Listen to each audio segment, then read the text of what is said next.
Hi guys. So today I am going to show you how to add a column in Excel. So for that we'll go to our Windows, click on Excel, we'll open Microsoft 365 Excel, open a blank workbook. Now suppose this is my data ABC.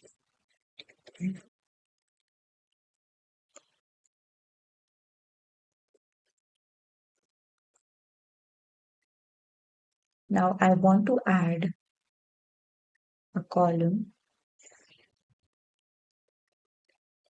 The shortcut is that you select the column B. If we want to add a column in between A and B, we can select column B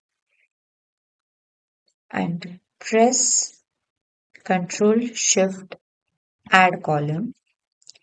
And if you have a legit big keyboard, if it is not a laptop keyboard, then the other way is to add with Control Plus. So this is how you add a column with a shortcut. In order to delete the column, you need to press Ctrl and minus, and you will delete a column in between something. Now, to add a column by the menu taskbar, which is above, I will select column A and B, or click right, insert, and there will be a column ahead. Since I have selected two columns, there will be two columns added ahead of those data. I'll press Ctrl Z.